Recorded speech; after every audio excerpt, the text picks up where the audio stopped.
Welcome to another episode of the Blue Crew, a New York Rangers podcast on the Believe Podcast Network. As always, I'm your host, Jonny Lazarus, joined by my good friend and co-host, Cody Frankel. We got a great interview today with Pete Jensen from the NHL Fantasy on Ice podcast. Fun talk with him about specific players and certain scenarios that are coming up in the season. But before we go any further, I'm going to say what up to my boy, Cody. What's going on? How's the weekend? Long weekend, which is nice. But we should say we're recording this before the Winnipeg Jets game, so not particularly too up to date, but as current as possible for us. Up to date enough. Yeah, weekend's good, man. I love these 3-day weekends. I want to send a petition to the mayor to just start implementing no Mondays. No Mondays. Yeah. Dude, think how efficient we would be if we only had to work Tuesday through Friday, knowing we'd have our 3-day weekends.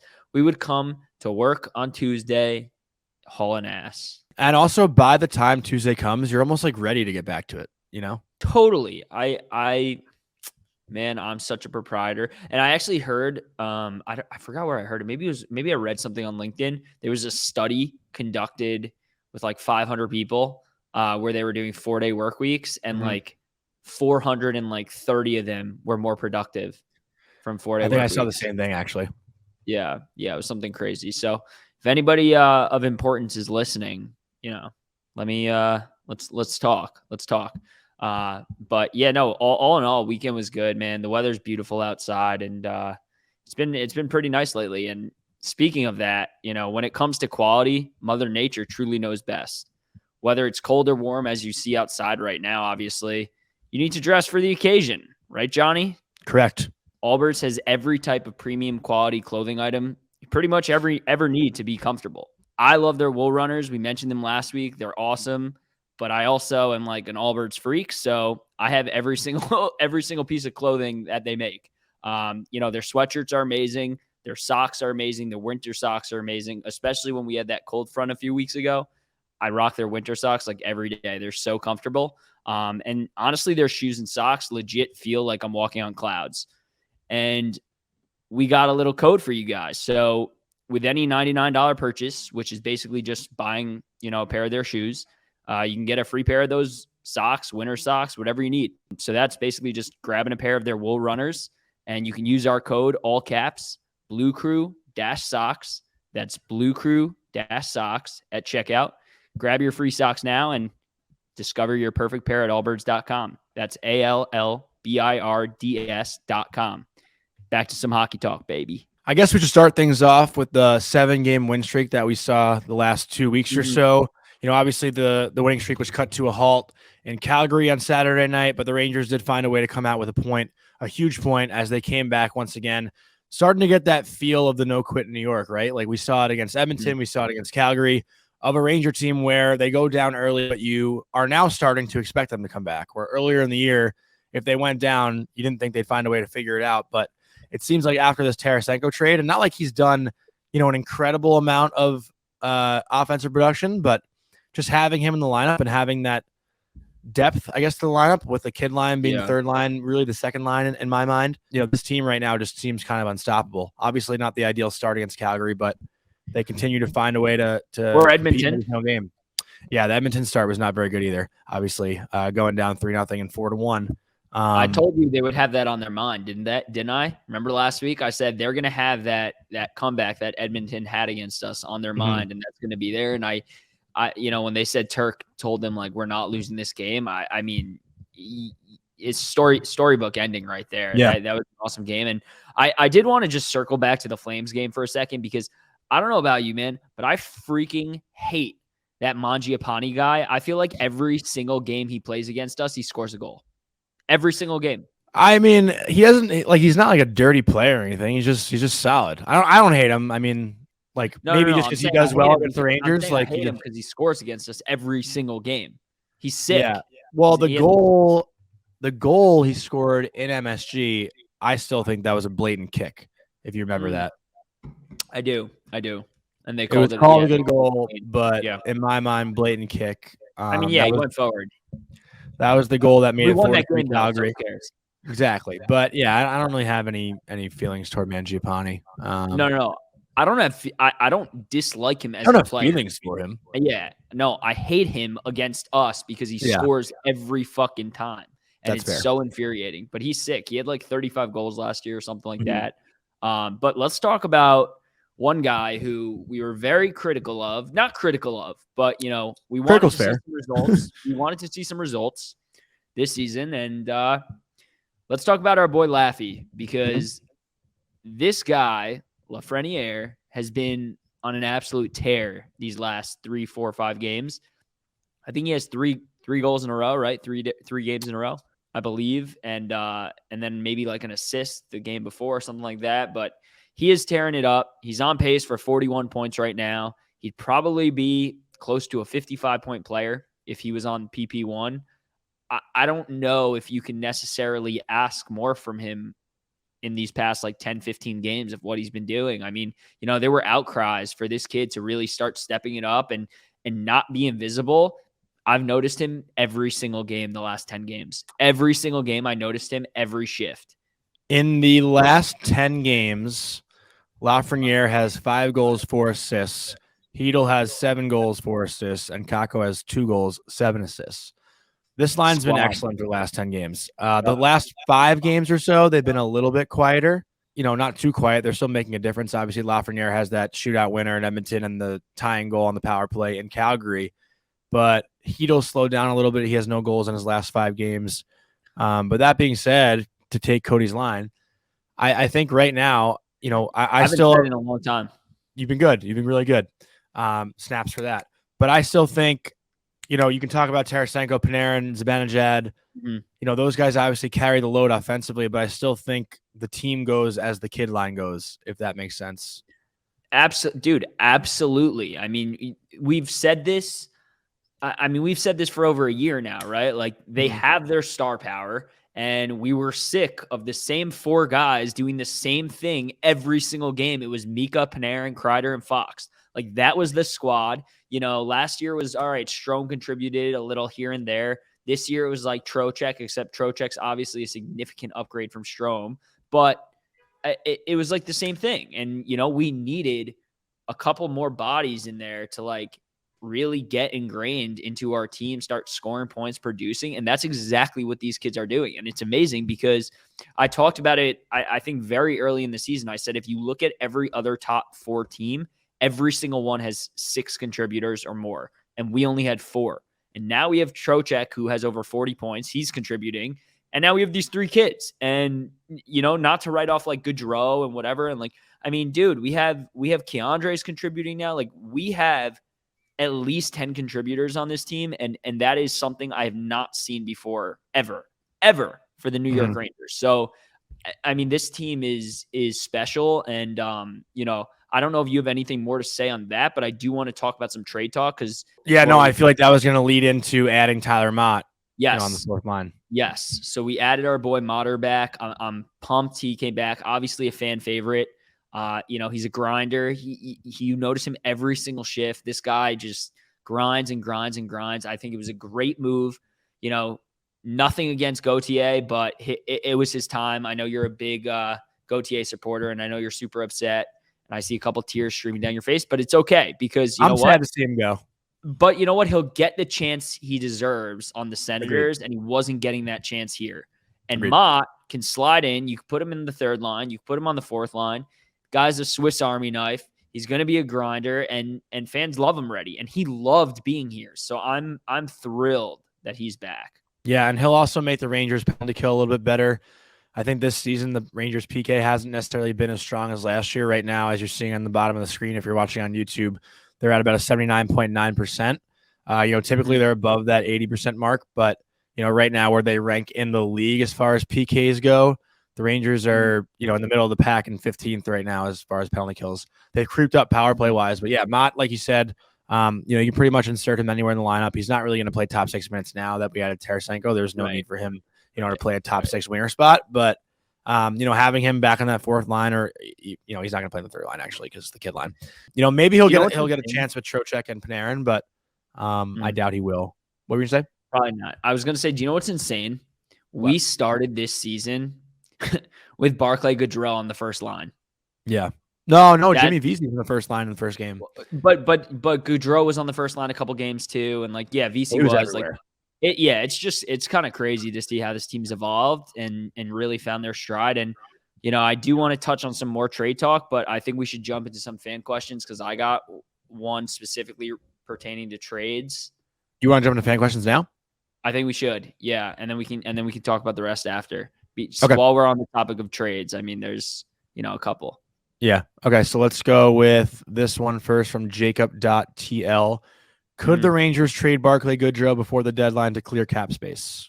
I'm saying I don't think I don't think that's happening. I think Goodrow is too important to this team right now. Yeah, they could. You don't want to mess up a bad thing. Goodrow has a no move clause. It's not feasible. If you're talking about literally swinging for the fences and going for Patrick Kane, that's what they would need to do, because I'm seeing a lot of Kane's still possible, Jonny included. The Rangers right now, I mean, it is still possible. It's not possible, and I'll tell you why. It's possible. I don't think it's possible. And listen, Drury's proved me wrong before, so let him do it again. I welcome the challenge, but the reason I'll say that is a lot of people are talking about 75% retained, all that stuff. First of all, it would be closer to 85% retained, which is insane. No team's going to do that, okay? Because right now we have just under $900,000 of cap space. You move Kravtsov, we're right around 1.75. 2.5 would be 75% retained. It's just not feasible. On top of that, if you're having the Blackhawks retain 3/4 of that dude's salary, we're going to have to give a ransom for this guy for 20 games who's not healthy. I know he just scored a hat trick. Yes, I know. My friend sent me it too. Watching it right now. But I just don't see it. But there are a few guys, and I want to allude to. I got a question from John Gotti, and I want to allude to this question, which was, what is yours and Johnny's ideal quotation marks, assuming to be last trade by Drury involving Kravtsov before the deadline? So first and foremost, I think any move that happens, and yes, I think there's probably one move left. I think Kravtsov's going the other way. I think that's the only way anything works. And there are, I don't think it's necessarily going to be for a fourth liner. I think Drury's going to go for another middle six guy, and his ideal lineup would be to push VC to that fourth line, get Lasheshian, if I said that right, get Lasheshian, get him out of our lineup, and then have this new guy slot in on the third line. I think that would be, the ideal move. And there's a couple guys I do have in mind here. And I have 5 guys who I think can fit the bill. First is going to be Max Domi. We've talked about him before. He's having a pretty career year right now. I mean, he 54 games, 38 points. He could slide right in on that second line if he wanted to, or the third line if you're calling that the Trocheck line. He would slide in pretty nicely. I know he's a center. He could play wing too. Another guy in the Hawks I'm looking at is Sam Lafferty. He's another cheap guy. He has 21 points right now, 10 goals, 48 games. He's another guy who can probably slide on the wing.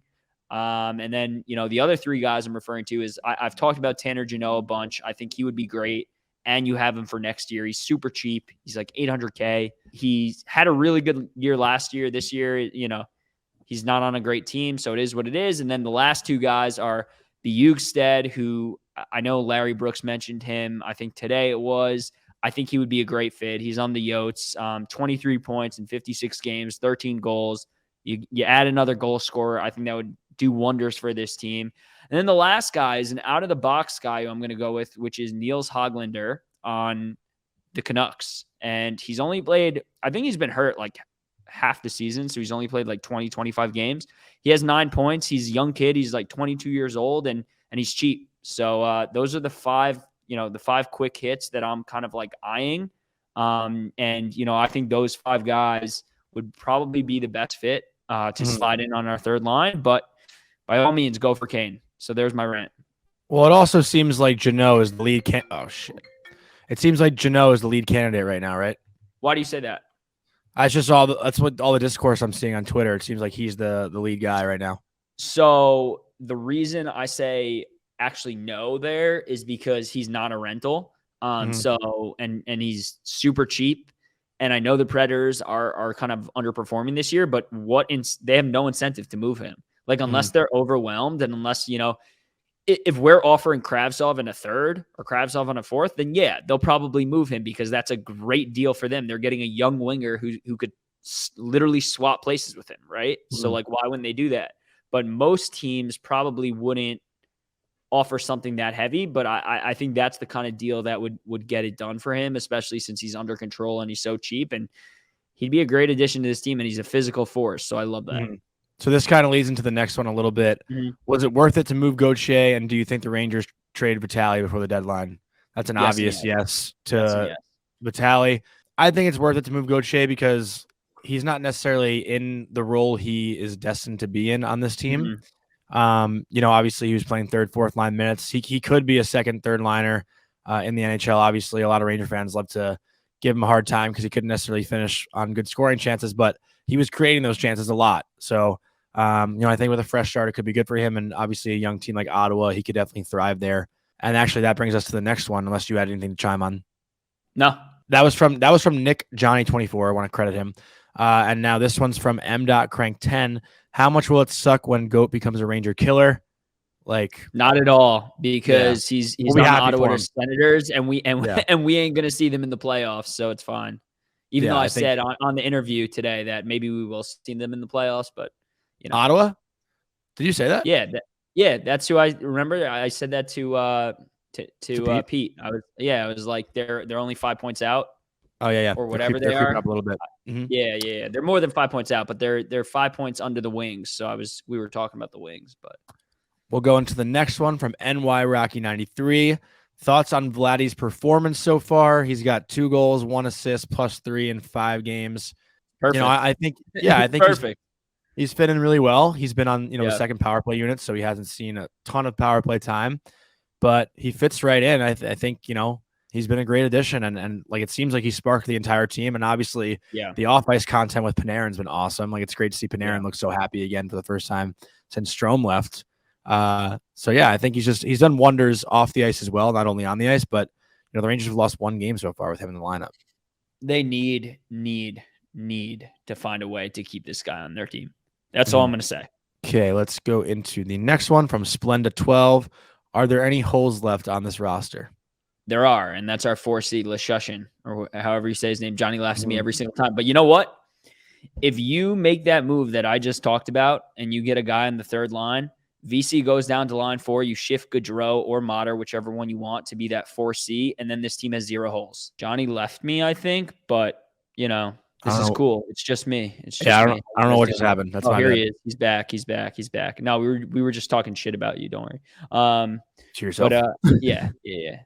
But no, what I was saying was, I think if they do make a move and get the guy, our 4C, his name starts with an L, off our roster, you shift Gaudreau or Motte to 4C. I think this team is going to be toe-to-toe with anyone, no fear, like even Boston. So we'll see how it shakes out. And let's go into the final question, which is a fun one from Lauren Khaleesi. Have or will you guys ever do a meetup? Have we done one? We did. We did at 13th Step, right? It wasn't really formal. I mean, it wasn't formal, but we had like 100 people come. Did we? I wouldn't say 100. I'd say it was more like 30. No, dude, it was way more than 30. We had really? It was way more than 30. I had like 20. 100's a lot. Yeah, 100 was definitely exaggerated. Yeah. But no, I think it was like closer to like 50, 60. But yeah, that was the only one we've had. And I would do another one at the 13th Step. I love that place. Yeah. I think we should probably not regular season, but I think playoffs, we can we can for sure set something up. And I actually think my best friend's girlfriend knows the owner of 13 Steps. So maybe we could figure something out where we could do that. But yeah, I mean, we haven't done anything necessarily so organized, but we're more than happy to put something together if that's something that the listeners would want. Like, if you guys, if you want to let us know if you'd be interested in coming, we'll happily throw something together. Even if it is regular season, I'd be down, Cody, if you want like a Friday night or Saturday game. Why not?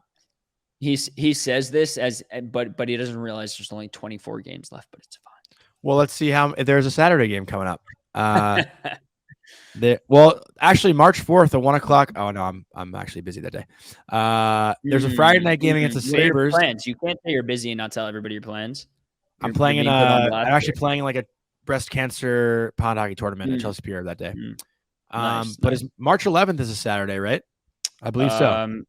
I don't think so, since you just said March 3rd was a Saturday. That was So March that would 4th. be March March 4th. Oh, So March March 4th. 11th is a Saturday. March 11th The is a Rangers- Saturday. The Rangers play in Buffalo at 5 o'clock. I'm not here. I'm away. All right. Yeah. They're home the following Saturday, March 18th against the Penguins. I am home that weekend. They're in Florida the following Saturday. I mean, dude, they don't need to be home for the game for us. No, I'm saying away games would be better to do a meetup. If it's a home game, I'd want to go to the game.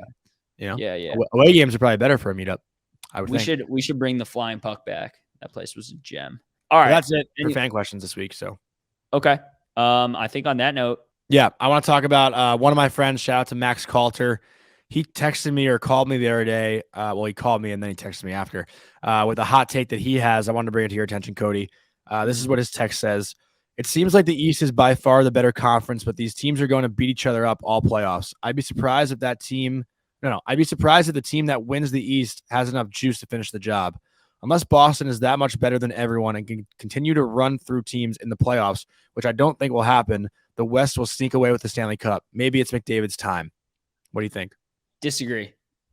I think the West is way worse. I think although the East will beat up on each other, I don't think that matters when it comes to the Cup. Like they'll be good to go. I can't see any West team. Like you can allude to Colorado, but Colorado is not really, playing up to their other team's pace. And like, if you're telling me if you were guaranteeing me a Rangers, Avs, Stanley Cup, I'd go Rangers right now because I'm taking Igor over Georgiev 7 days a week. So, I don't think the Stars are good enough to beat whichever East team gets out of there.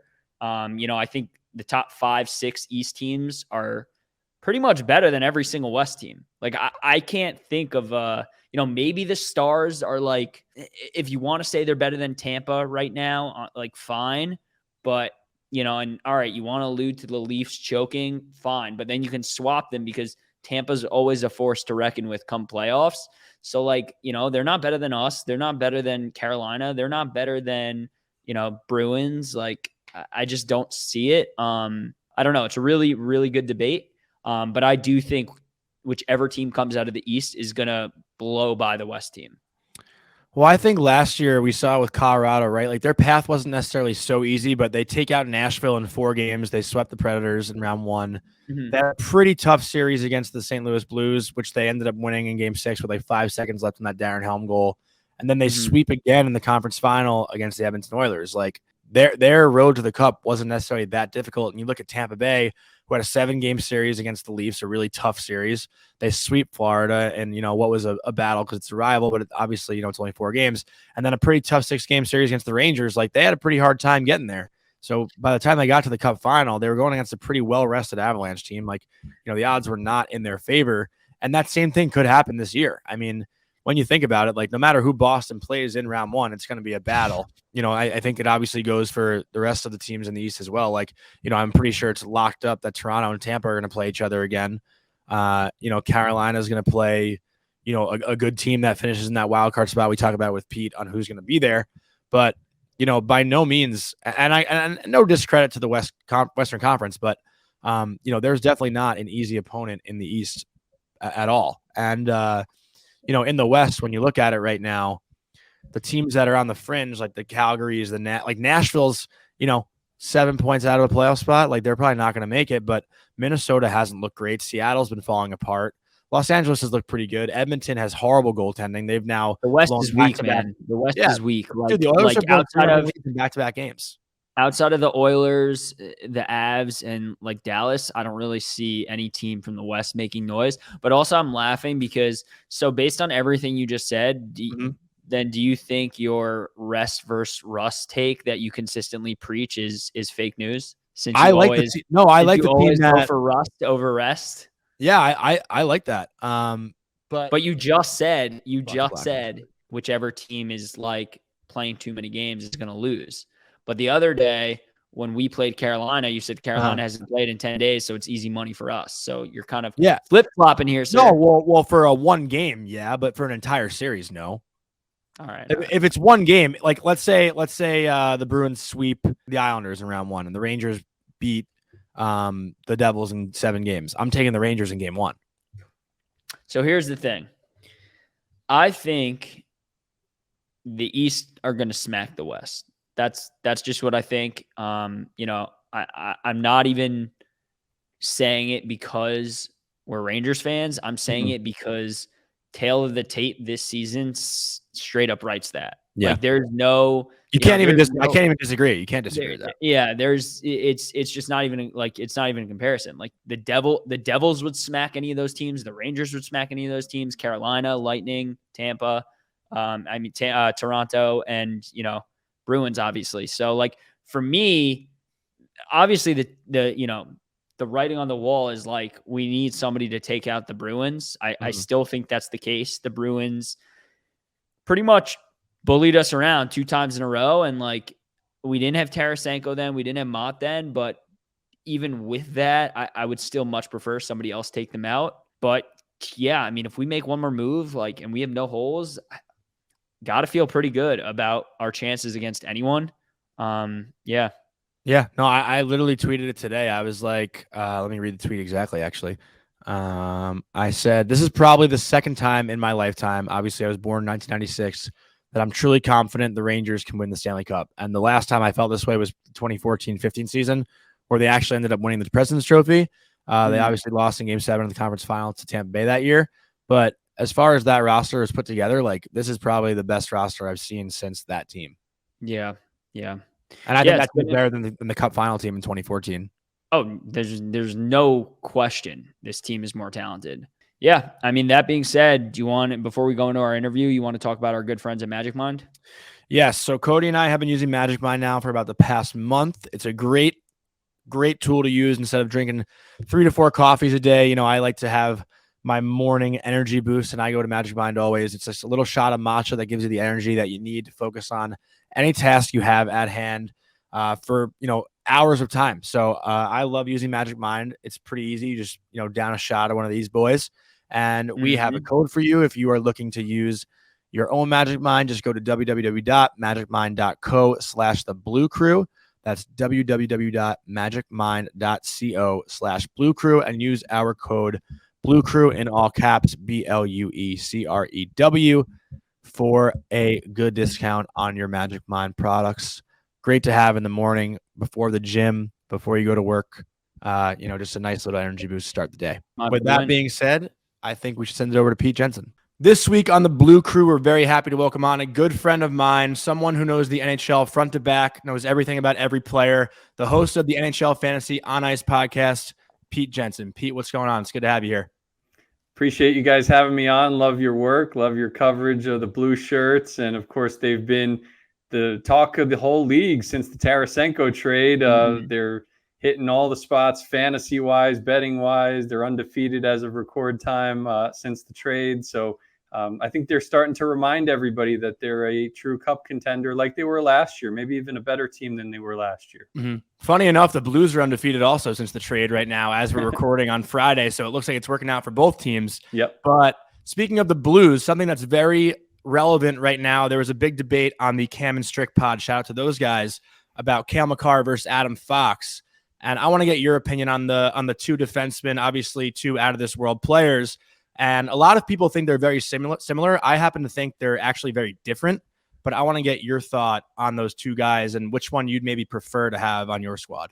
Yeah, I mean, I think whether you're talking fantasy or reality, it's not that much of a gap between those 2 players. People talk about Cale Makar like he's the next Bobby Orr, and he might be, but that's not to say that Adam Fox hasn't been an incredible talent, incredible point producer relative to his age within the scope of NHL history at the defenseman position. So, yeah, both of them can move the puck, pass the puck, dart down the ice, like similar to, I mean, I guess Makar has a little bit more speed than Fox, but just ridiculous talents, both of them. And it's crazy to see these guys dominating the league especially Makar when healthy. I mean, at such a young age. The way I describe them, and I don't know if this might sound idiotic, but in my head it sounds smart. I'd rather have Makar if I was a bad team, and I'd rather have Fox if it was a good team, if that makes sense. I think Fox makes good teams better, but Makar makes bad teams that much better, if that makes sense.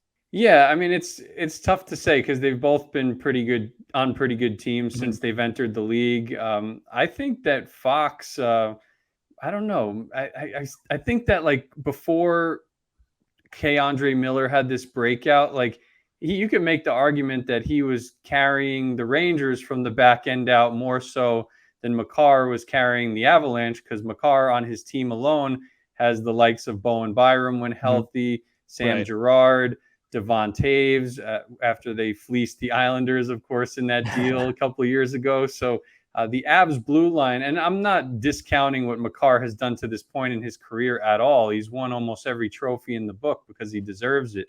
But I'm just saying that I think Fox, you can make the case that he's done more with what he's been given. And now the fact that the Rangers have all this star power around him on the first power play and all these things like that have helped him reach another gear in his career. So that's like the cool thing about what Fox has done. And just the fact that he's in this conversation is that the Rangers have not been a juggernaut for his entire career. And he's kind of elevated them to the best of their potential along the years. Yeah, totally. And, staying on the topic of the Rangers a little bit, Artemi Panarin, I mean, he obviously has a beautiful shot, but he's always been known as that incredibly high IQ'd, playmaker kind of guy. So where do you think this sudden surge of shoot first mentality has come from these last 2 games where he has 5 goals? 6. Yeah, it's True. nine points in 3 games. Right. Yeah, it's ridiculous what he's been doing. And yeah, like you were saying, a lot of fans always clamoring for him to shoot more. I get it. He's an amazing talent. But one thing with him as a player, he's become a more complete player ever since he left the opposite wing of Patrick Kane from his Chicago days. When he was with Columbus, he was a one-man show for that offense. And now with the Rangers, he has some more help around him. Maybe even more star power around him than he had in his Chicago days. But yeah, I think that like with Panarin and the comfort level of like this Tarasenko ripple effect, whether they're playing on the same line or not, it has a tremendous ripple effect across the entire lineup.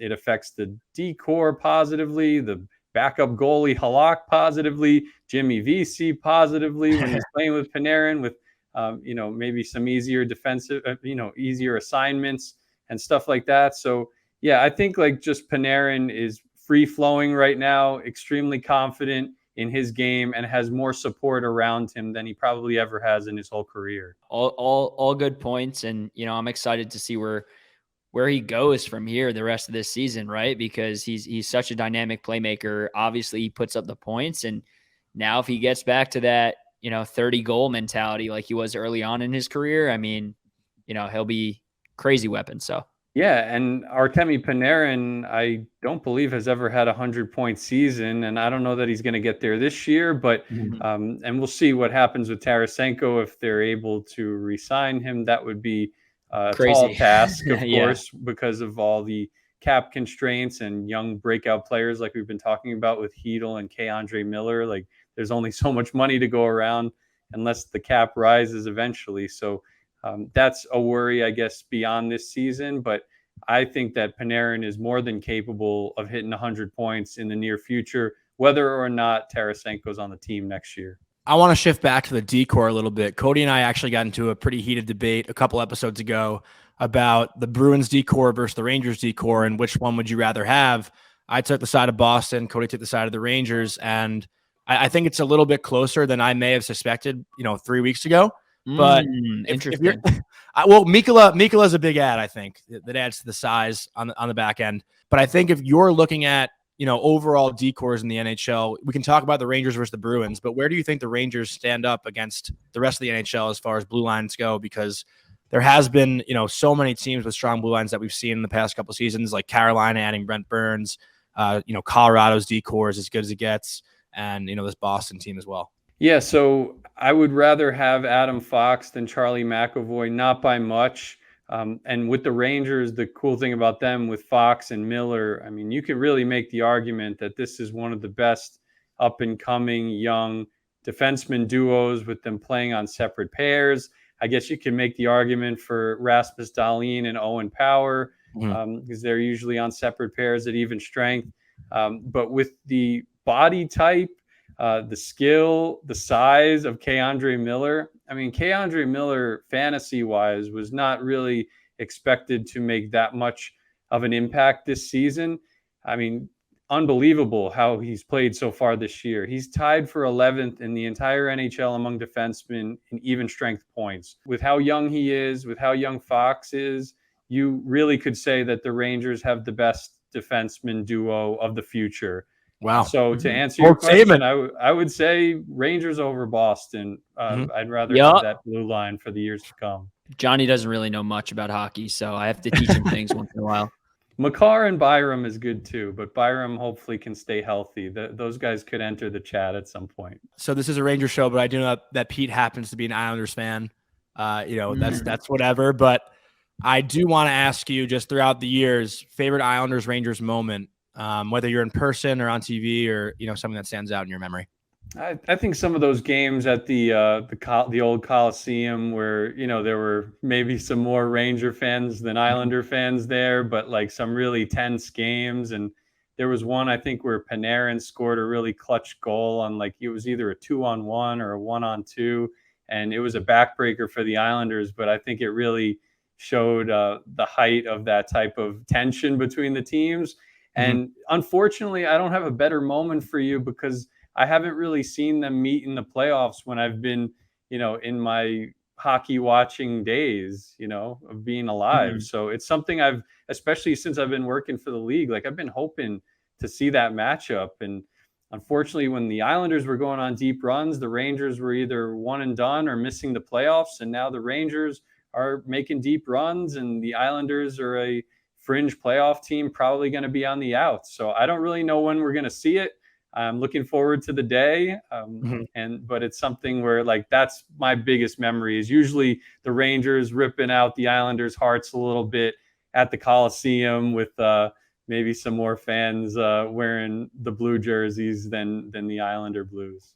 I thought you were going to say the Wade Dublowitz save on Jágr, I think, in that shootout back in 2007 or something to help clinch the Islanders a spot. But I did listen to your most recent episode with John Isner. Actually, I'm a big tennis fan, and that was a great interview. And nice. I heard you guys talk about the Islanders, and I still think they'll figure it out and make the playoffs. But right now, that wild card, huh? I said over who? Well, I'm gonna ask him, our guest. Okay. Because Jonny said the Sabres are making the playoffs, the Islanders are making the playoffs. I think it's those two spots are coming from, but I think the Sabres are making the playoffs and the Islanders are making the playoffs. Although the Panthers have looked good, Detroit's creeping up a bit. Pittsburgh and Washington are both dropping. Buddy, what? Can I talk? Can I ask our guest a question? Yeah, I'm just trying to make sure there's only 8 spots on a playoff. I know. Okay, but just making sure. The wild card window right now is coming down to what looks like a 6-team race for those 2 spots. Which teams out of those 6 do you think will take the 2 wild card spots? Yeah, so in the preseason, I had Pittsburgh in and Washington out. I had Florida in and Buffalo out. I had, who's the other one? Detroit I had in. I don't like their chances necessarily, but they've definitely come back strong here. And if Jacob Vrana could make any impact for that team, in coming back from this tumultuous season, that could be like a big trade deadline acquisition if they could get that figured out. For the Islanders standpoint, I don't really like their chances. And that's not to say I don't trust Sorokin. I do trust him as much as almost any goalie in the league. Same with Bo Horvat, but the rest of the roster, unfortunately, I just don't know that it stacks up to these other teams. Buffalo has 4 games in hand on them at this point. Detroit has 3 games in hand. Detroit is only 2 points back of Washington with 3 games in hand. So Detroit all of a sudden is really in this thing.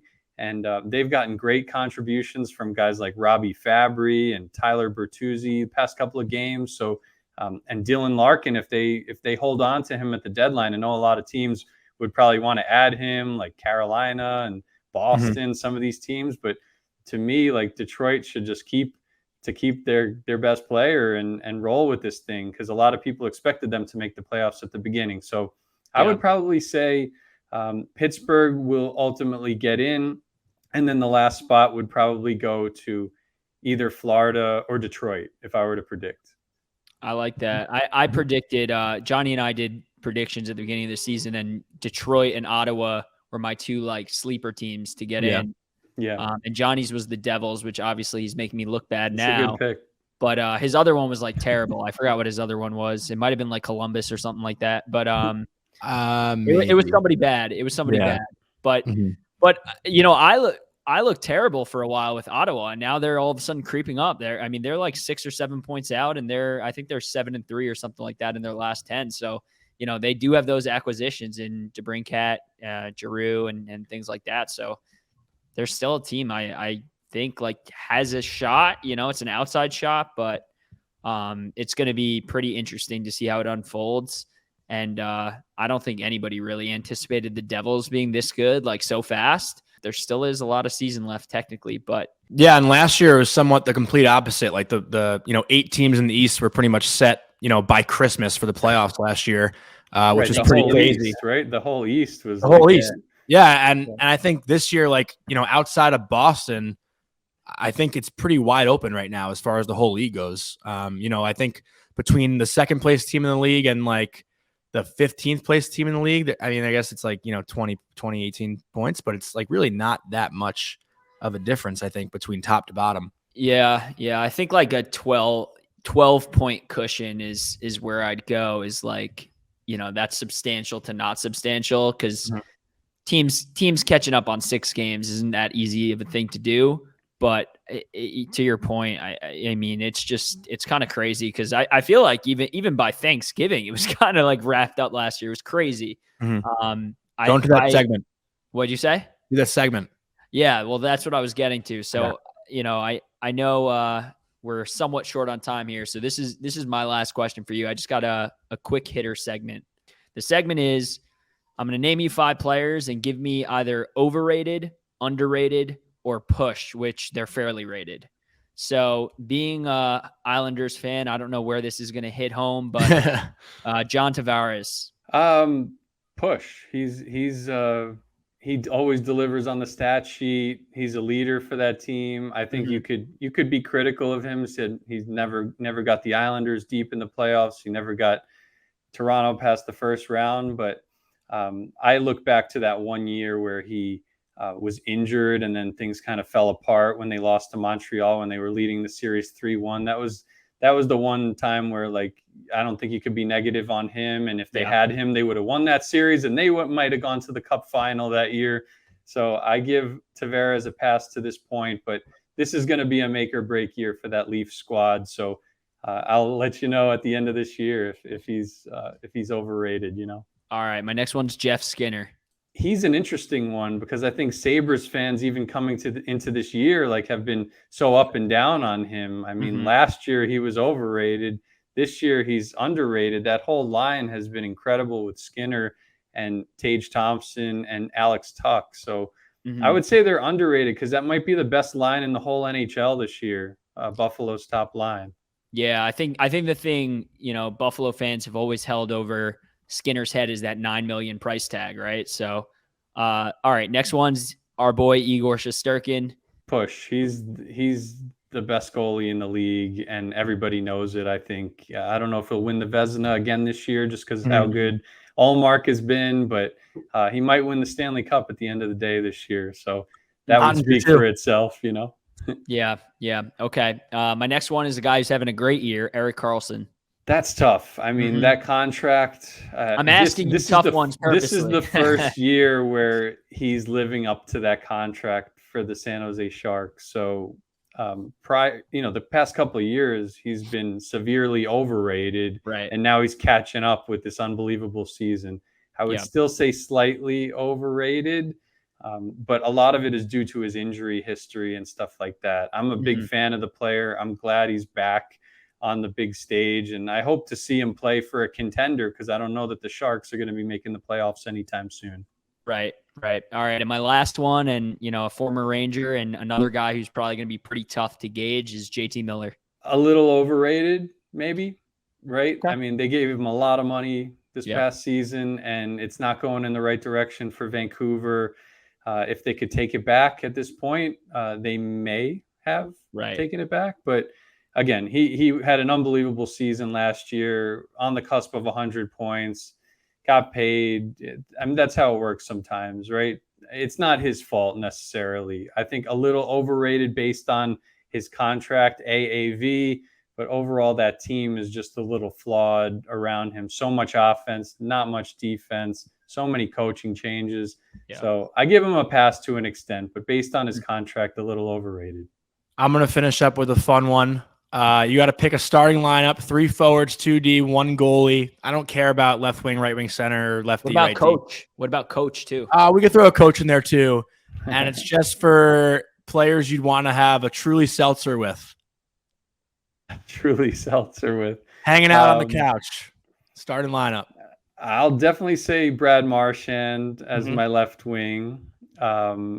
One of my defensemen, Rasmus Dahlin, whether it's an on-ice lineup of performance or he seems like a cool guy, loves the city of Buffalo. He's from Scandinavia, so which my family's from. I definitely like to grab a truly seltzer with Freddie Anderson because he's Danish. He's the best Danish-born goalie. That's where my family's from, my dad's side. So Freddie would probably be my netminder. I like Andre Miller a lot, honestly. Seems like a cool dude, sharply dressed and all that stuff, and big impact on the ice for the Rangers. So I'd go Andre Miller. And then what do I need? A right wing? I think 2 forwards, center and right wing. And a coach. Okay. Let's see. So right wing, I'll go Mikko Rantanen. That guy's the man on and off the ice. Handles himself with some great composure and carries the team on his back when everybody's injured around him, and seems like a cool guy from when I've interviewed him at the All-Star game this past year. So actually a couple of years I've talked to him at the All-Star game. So I'll go with him there. And then at center, that's tough. I mean, let me think about it. Who's got a little personality? Like Barzy be good. No, the Islanders. You gotta do. You can do a homer pick. Yeah, that's a good one. Barzal at center. Highlight reels on and off the ice, right? So I'll go Barzal as my center, and then cool coach would have to be Rod Brindamore. I feel like he's like probably the best players coach in the league. Isner was talking about it too because he knows a lot of the Canes guys, and he's like, they don't want their coach to be in better shape than they are. So they have a great relationship. He seems like a cool guy. So that's probably my starting 5 plus the goalie and the coach. Yeah, pretty solid lineup, I'd say. All good picks. I would love to grab a truly with good old Torts, but you would. I would. I'd be too scared. I wouldn't. I wouldn't speak. You'd be scared. I wouldn't speak. I don't know. I was gonna say St. Louis. St. Louis would be my coach pick. Martin St. Louis. Yeah, that'd be a good one too. And also Bruce Boudreau. I know he's gone now, but you forget that he's a coach, man. Marty St. Louis. Yeah, it's just like crazy that he's a coach. So soon after playing, but that's a good pick for sure. It's awesome. And Pete, before we let you go, we want to give you a minute to plug whatever you'd like. Obviously you do a lot with the league and stuff, and your coverage is great. So whatever you want to shout out. Yeah, for sure. NHL Fantasy on Ice for fantasy and betting coverage and general hockey talk. I feel like listening to that is a great compliment to like what you guys are doing.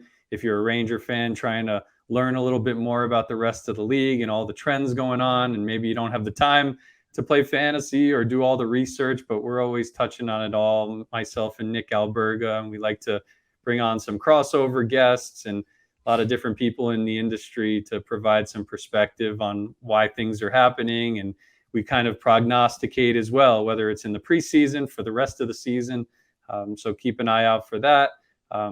We do segments on NHL Network, myself and Anna Dua, who's been on the show with you guys before. So I think you've hit the trifecta, right? With me, Anna, and Nick all coming on. Yeah. I feel like we'd be doing a disservice if we didn't compliment those two good friends, Anna Dua and Nick Alberga. Also, if you want to throw a little chirp at them, by all means, you're welcome to do that as well.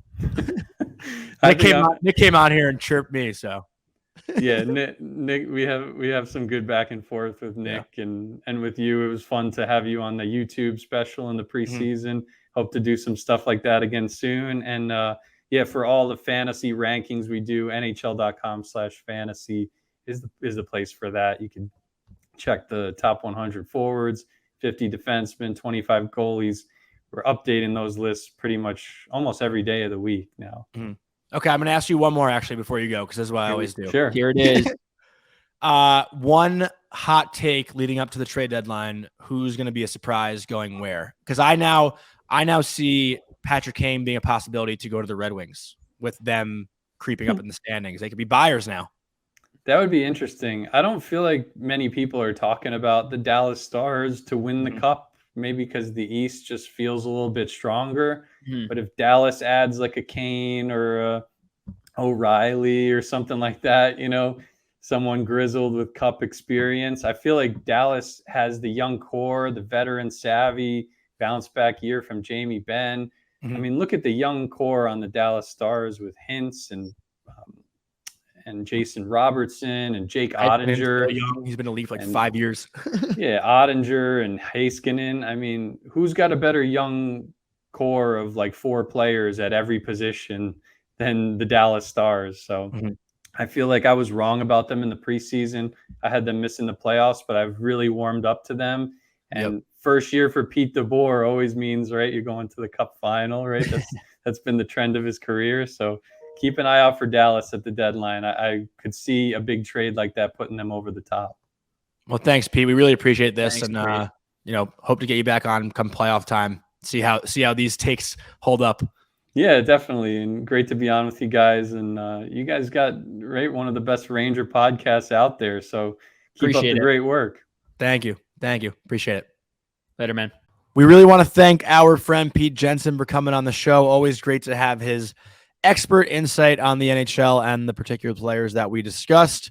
But I think it's time to go into the games coming up this week for the Rangers. It's nice to have them back at home for a bit after that West Coast trip.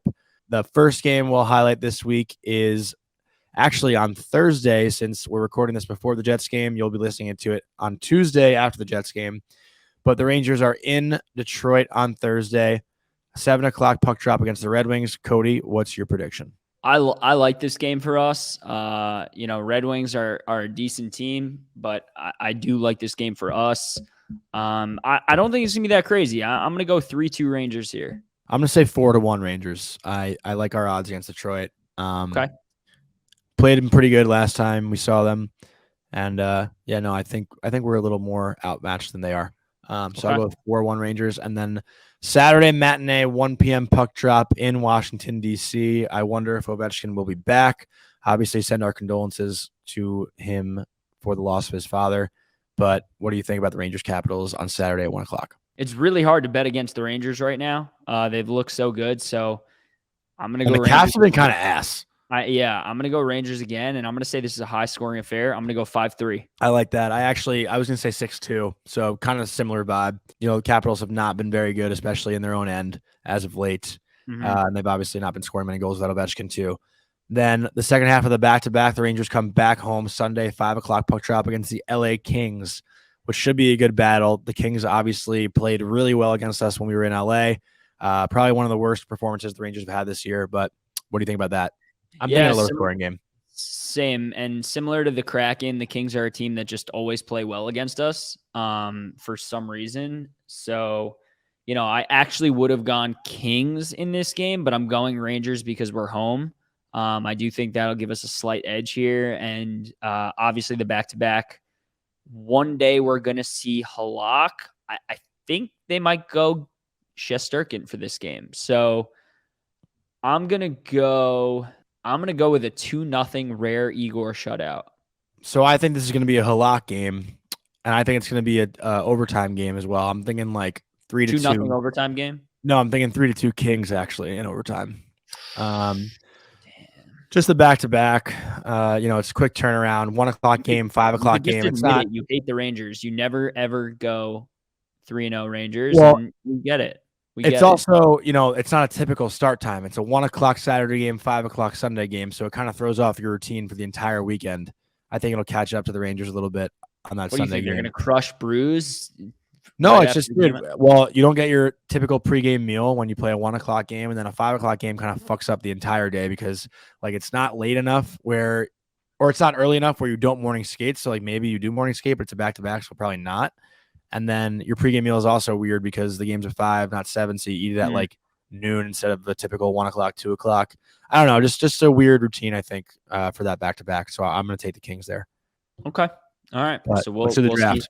We'll see how that goes. Yeah. All right. So last thing, we have a really fun draft today. We're going to go 3 rounds. Okay. Each round is going to be something different where you get to choose 2 famous people you'd most want to grab a steak dinner with. So the first round, we're going to go with 2 athletes. Okay. So any 2 athletes could be somebody playing now or somebody who played, and is retired now. But we should do current. We should do current. No. I think we can do like if you want to do somebody you grew up watching, you can do that. But don't do somebody, don't do, I don't know, like, you know what I mean? Don't do Vic Hadfield, Yeah. Okay, you go first. I feel like I don't want to do Ranger ones because, like, I don't know. I think it'd be more fun to be like outside the box. I think for me, I'd love to have a steak dinner with Carmelo Anthony. I love the Knicks. Obviously, everyone that listens to this knows that I'm a huge Knicks fan, and he's just like one of the coolest dudes ever. Like I love listening to Melo interviews, and obviously watching him play growing up. I idolized him as a Knick. I was at the game where he had the 2 big 3-pointers against the Chicago Bulls, the one that tied it and the one that won it in overtime.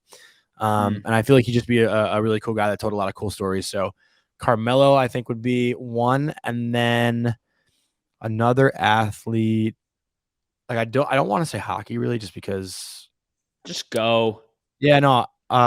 Say Mike Piazza and get over with it, dude. No, I don't really pay attention to baseball that much. I mean, I guess I would say like, a Steph Curry. Just he seems like the man. Okay. So toss that guy Jonny in a lake. Fuck him. I would go Henrik Lundqvist because that's the king. Mm-hmm. And my other one would be Bernie Williams because he's my favorite athlete of all time. And they both play music and they'll fucking serenade me while we eat dinner. So it'd be pretty cool.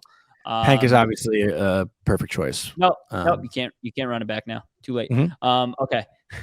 Next, we're gonna go with 2 celebrities. So could be, I don't know, actors, comedians, whatever you want. If you want to. Okay. My favorite actor of all time is Leo DiCaprio, but I'm not going to go Leo. I'm going to go Keanu Reeves because he is supposedly the nicest man in Hollywood. John Wick freaking rules. And so does The Matrix. But I'm going to go Keanu Reeves. And then the other guy I'm going to go with is my favorite comedian. I'm going to go with Bill Burr because I feel like I would be laughing the entire dinner. Bill Burr is a good one. Love Bill Burr so much. I'm going to go Paul Rudd for some reason. The first one that comes to mind. Do it, bro. There you go. I always say if I could have anyone play me in a movie, it'd be Paul Rudd. You guys even though he's obviously much older. The second person I'd go with, like, probably Adam Sandler. Like, how would you not pick Adam Sandler? If you didn't say him, I was going to get you shit for it. Yeah, like, you got to pick Adam Sandler. Even though you shit on him when you saw him live. Well, yeah, he was terrible stand-up. Which is funny because I actually heard he ruled. Really? Mm-hmm. Well, our sense of humors are so opposite, so that doesn't shock me. I don't think so. You think fucking... I can't even think of anything off the top of my head. Good one, bud. Yeah. Okay. Yeah, you win that one. Yeah, I do. All right, and last round we're gonna go musicians. You go first. Easy for me. Bruce Springsteen, number 1. John Mayer, number 2. Easy. Okay.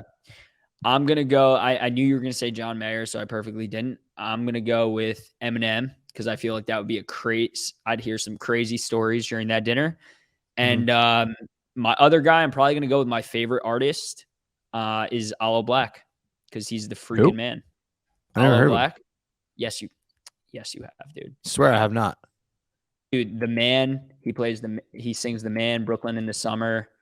You've heard of him, bro. The second you hear one of his songs, one of his songs, you're gonna be like, oh my God, I know every single one of these songs. Wake Me Up with Avicii. That's him. He's the one singing. Okay. I'll give it a listen. After this, I'll send you 10 songs and you'll be like, I know 9 of them. Okay. Yeah. I'll check it out. He's the man. But yeah, love him. He's awesome. I think that wraps up this episode. We are trying to lock in what will be a very popular guest for next week's episode. Still waiting for that confirmation, so no guarantees yet. But as always, thank you guys for listening. And Cody, send it off. LFGR, baby.